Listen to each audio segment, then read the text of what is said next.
Hello, and welcome to the Right Here, Right Queer podcast. I am one of your hosts, Carolina Cruz, and today I have a second host, Sebastian Nothwell. Hello. And our guest, Natalie Naudus, an audiobook narrator and the author of Gay the Pray Away. Hey, thanks for having me. Thank you for being here. I'm super excited to talk about this book. I, for one, really enjoyed it. Thank you so much. It would be wild if I came in here and said, and I hated it, but no, actually both hosts really enjoyed it. I'm so glad. We have a kind of a live read chat, and I was texting updates constantly while I was reading it. Oh, nice. It hit really hard. I really related to a lot of it, but we'll get into that in a little bit. First, we had some questions because you have a really interesting background as far as being an author goes, because you kind of started out with the audiobook narrating stuff, right? Yeah, that's right. Audiobooks first. I've narrated like 500 some at this point, and finally wrote my own book.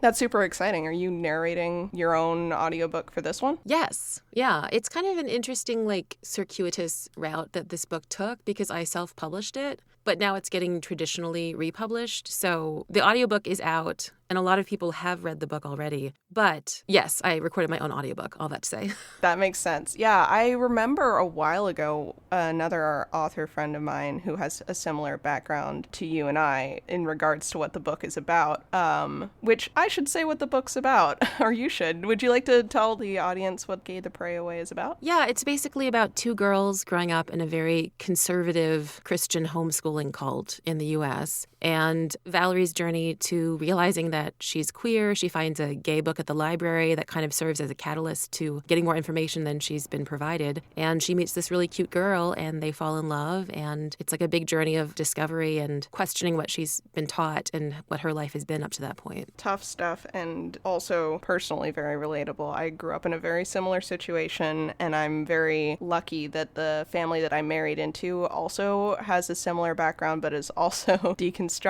So I was actually recommended this book when it was first the self-published run by my sister-in-law, and I didn't read it because it sounded too real. I think she didn't read it either because it sounded too real. Yeah. And then when I got to it now and I read it and I loved it, I texted her immediately and I was like, you're gonna have to read this one. Yeah, that's something that I've heard from people, and I understand it's very fresh trauma for a lot of us. But I did try to write it as gently and as healingly as I could. So that definitely came across. I was really struck by how it's a very delicate balance of the stakes are very real and imminent for the characters, but there's always this constant sense of hope throughout, and they are taking strength in each other. And I was never in any doubt that they were gonna make it out okay, but I also couldn't stop reading and go to bed until I knew for sure that they were gonna make it out and be okay. yeah. Literally, yeah. Yeah.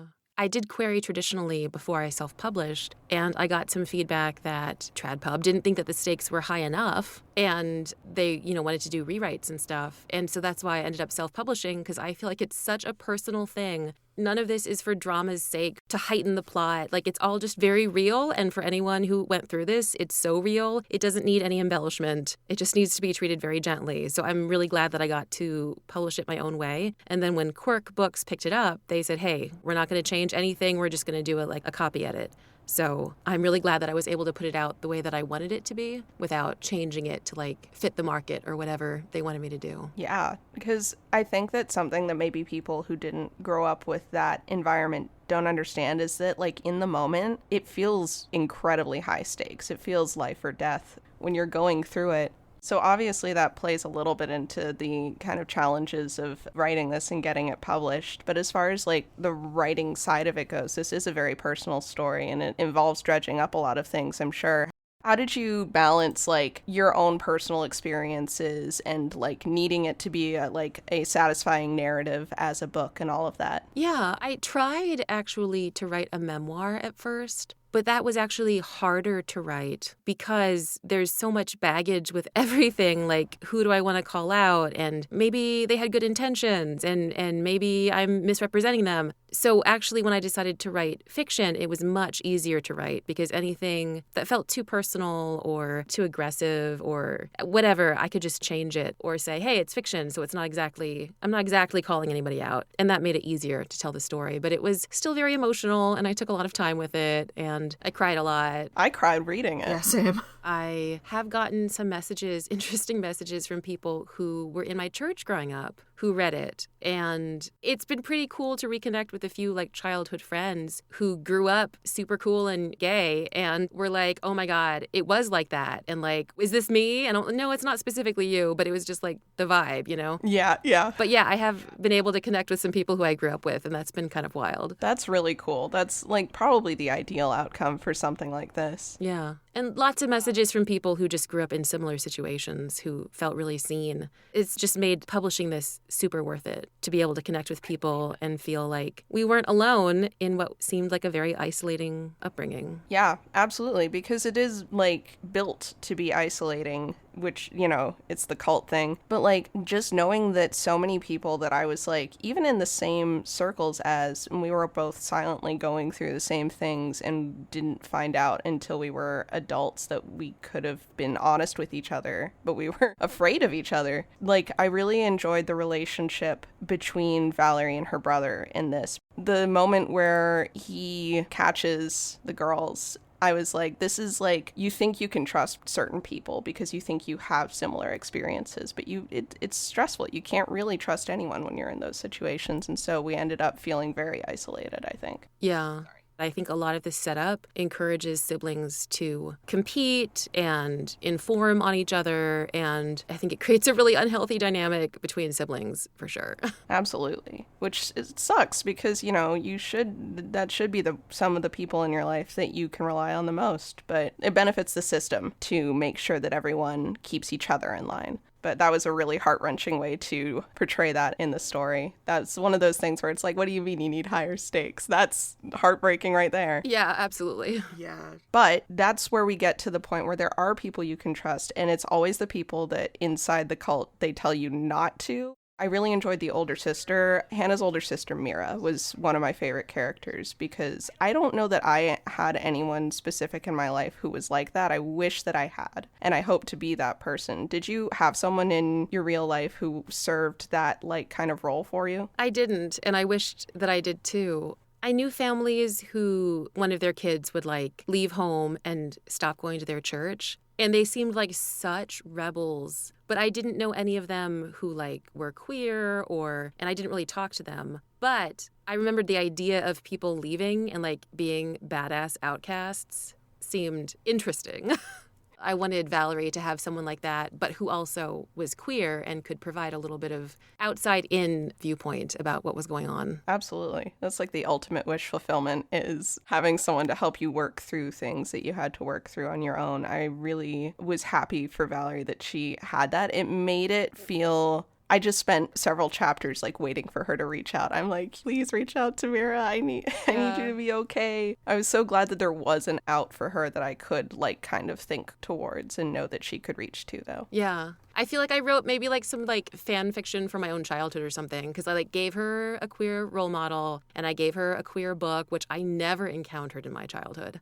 Stuff that I think would have helped me figure things out sooner. Yeah, I thought it was really funny that you mentioned the Elsie Dinsmore books, which for the listeners is a series of very weird Christian romance novels about a young girl named Elsie Dinsmore who is like a super Christian and gets totally groomed, and they act like it's romantic. Yep.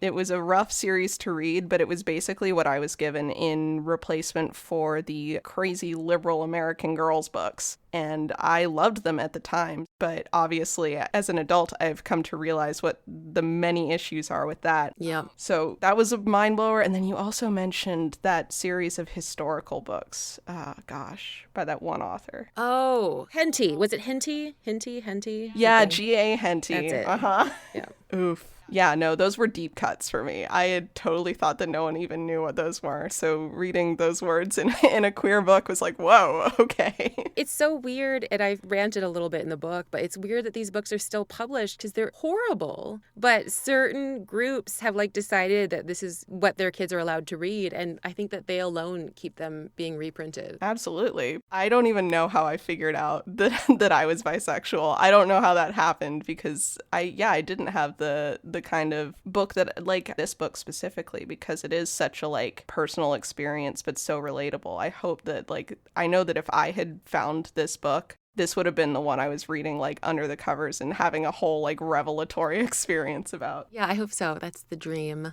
to be able to help them figure stuff out for themselves. Yeah, the librarian in this book as well also. Am I right in thinking that he was intentionally making sure that Valerie got things that she needed? Oh, yeah, for sure. The librarian absolutely was a big help. Yeah. I love him. King shit. Yes, absolutely.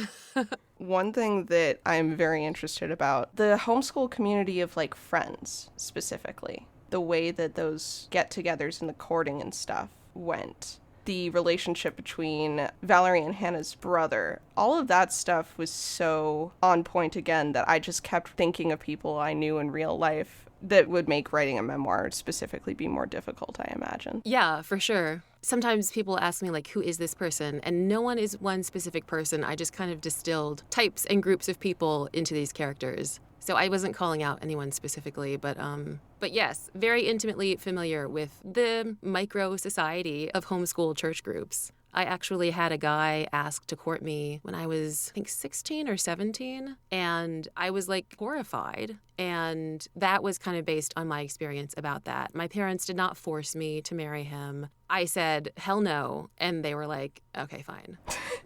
But I think I felt kind of violated by the whole experience because they went and like met up with his parents and were talking about me without me being present. And it felt really upsetting and violating. And I definitely drew on those experiences when I was writing about it. And how weird and like medieval it all feels that this kind of thing is happening today. Yeah, absolutely. I think some people don't even know that it's still happening, like this specific kind of thing. So I'm glad that more people are bringing attention to it because, like we said, it feels very isolating. Is there any part of this specific homeschool cult that you wrote for this book that is like less extreme or more extreme than your own experiences? For sure. Yeah. I grew up IBLP, which is what the Duggars were in. So there's like that Shiny Happy People documentary, and the Duggars had their TV show and that scandal. So my family was less strict than a lot of the IBLP people were. I did go to college. I sometimes like wore pants at home. We only had, I guess there was 5 of us kids, which is like only 5. But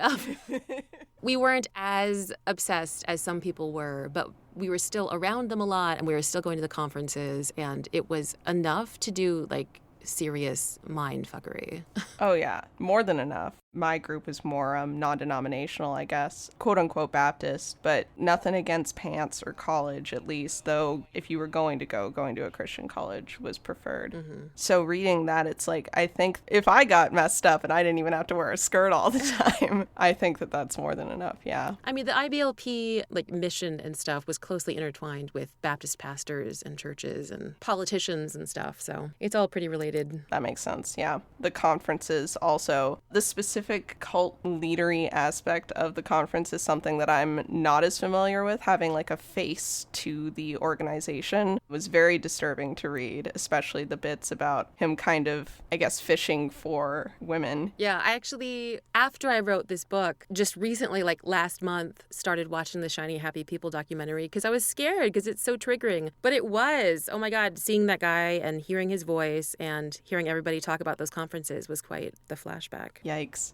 Yeah, I can't even imagine. Is there anything that you want people who are maybe like learning about this kind of thing, the IBLP and other similar affiliated organizations through documentaries and stuff like that? Is there anything that you think maybe is being misinterpreted or misportrayed that you wish people knew? I didn't finish watching the documentary yet, so I don't know really, but it so far felt very familiar and accurate, honestly. There's a lot of very dark, bad things happening behind the scenes that gets covered up because people are trying to show that this way of living makes everybody perfect and makes everybody happy and wealthy, and there's a lot of rug sweeping that happens. So I do think that people might watch that and think, oh, it's sensationalizing it, but I think that there is at least as much darkness happening as the documentary was saying. I should definitely watch it. I'll put that on my list now. It's a glowing recommendation.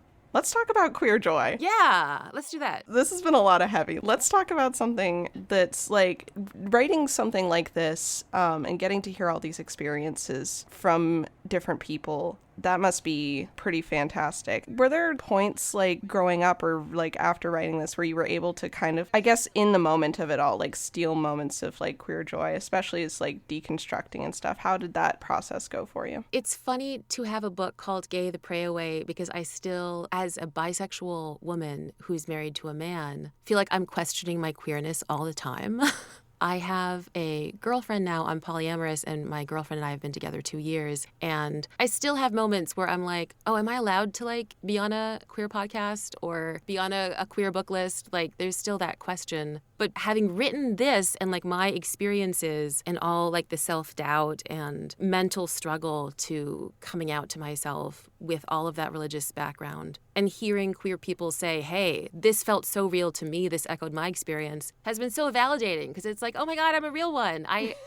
We have something in common here. So that's been really very, very validating to me. And it's been wonderful to talk to queer people and just like meet my community and my family and feel supported and loved by them in a way that I have not been by my family. So it's been wonderful. I feel that as well. I'm trans, but that took a whole other like long process of, like you said, coming out to myself. But like I also am married to a man. I totally understand what you're saying, but I think that like just the way that you told this story, the way that like the characters and everything kind of come together, there's like, it's one of the more relatable to my own queer experience books that I have ever read. Oh gosh, I lost my train of thought. I'm so sorry. No, it's fine. I'm so glad that it feels validating to other people, and it feels so validating to me to have written it and have people tell me that. It has been wonderful all around. I believe it. Yeah. The little moments where they're able to, in the book itself, to like steal away and have these little special moments together were some of the sweetest things I've ever read. I really enjoyed the whole day that they take at the conference. I felt rebellious reading it because I never was brave enough to do that growing up. I was like, man, it's escapism. Even as an adult who is like fully out, there is something just really like healing and liberating to read these kids doing what I wish I had the strength and courage to do when I was their age, and getting out too. All of that was just so overwhelmingly hopeful. Yeah, I'm so glad it came across that way. That's really what I wanted. So is there anything other than what we've already discussed that you kind of hope readers see in this book? Maybe people who don't have the same experiences? Is there anything that like people who are reading it and come from a completely different background, is there something that maybe you hope that they'll take away from this? You know, I had someone message me recently saying, hey, I'm Christian and I'm interested in this book, but I don't want to read it if it's like bashing Christianity. And I asked them where they live, and they live in Europe. And I think that the American Christian experience is kind of its own wild ride, especially like the American like fundy or evangelical Christian experience. And I don't think that it has to necessarily be Christianity bashing to give American Christianity a thumbs down. Like, I don't think it's going well over here. Mm-hmm.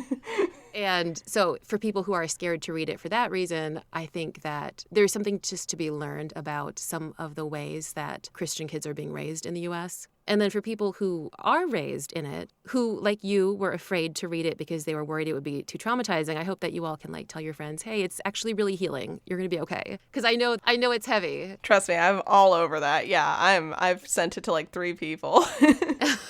But yeah, thank you, Sebastian. Is there anything else that you had in mind? Yeah, sorry for being kind of a silent partner in this. I didn't want to like jump in as someone who doesn't come from the background of the characters in this book, but from that perspective, I will say, yeah, it is a very gentle story that makes the stakes nonetheless extremely clear. And like, I think even if you didn't grow up in a specifically conservative, religious, restrictive background, there is still that universality of comphet or compulsory heterosexuality. It was very validating to see Valerie go through the like, yes, this girl walks into a room and I immediately notice like her perfume is amazing. I've never smelled anything like it. And her forearms are absolutely riveting and I can't look away. And like, she's so effortlessly cool and confident. And I just am excited to have a new friend. Yep. Oh my god. Yeah, that was a huge mood. I definitely like could remember exact people. Again, when I was reading that, I'm like, uh-oh. Yup. Same. That's why I wrote it, yeah. But yeah, thank you so much for joining us and talking with us about it. And is there anywhere we can find you social media wise to hear more about the release of this book or future projects or anything like that? Yeah, I'm on Instagram and TikTok, Natalie Naudus. Naudus is my last name. And I also have a Patreon of, we call it Sapphic Sparks, that I write and record spicy Sapphic stories monthly with my girlfriend. That's so fun. I am looking into that immediately. I did want to ask about that. You had mentioned that you started it specifically to fill kind of a gap in the sapphic market for spicy stories, which is an echoed refrain I have noticed as well. So how has the reader response been to you filling this gap? It's been good. So we've been doing it for over a year now. So we're putting the stories together. We're getting a cover. So we're going to release it as an audiobook and a paperback and ebook. So I think I'll get a better idea once I do that, because the Patreon has just been people who like want to support me and follow along closely. But now we're going to put all the stories out there. And we've had a lot of fun writing these, and it's been fun to just jump around different genres and like, let's do one in space, let's do one with nuns, let's do one with fae. So it's been fun to just jump around and do all kinds of spicy sapphic stories. And I'm excited to put the anthology out. I'm excited for it to be out. Oh yeah. And it sounds like whatever your particular tastes are, if you're into sapphic, there will be something in here for you. Yeah. I'm in a lot of like sapphic smut and audiobook groups on Facebook. And it seems like every day there's someone in there like, what is the smuttiest book? Like, I am not in the mood for plot today. I just want sex in every chapter. And so I kept seeing those posts and I was like, let's do this. Let's fill that for them. Incredible. Well, I am looking forward to hearing more about that. And in the meantime, as far as everyone else here goes, you can find the Right Here, Right Queer podcast. I do this every time I host. I have to go look up our handle. This is literally, I need to. I'm fairly certain it's just Right Here, Right Queer podcast. It is. You can find us at Right Here, Right Queer podcast on Instagram. That's RIGHTHEREWRITE queer podcast, because we love puns. We love puns that then become almost impossible to detect in an audio-only format for our audio-only production. But thank you so much for listening, and we will see you all next time. Or you'll hear us. Bye. Bye.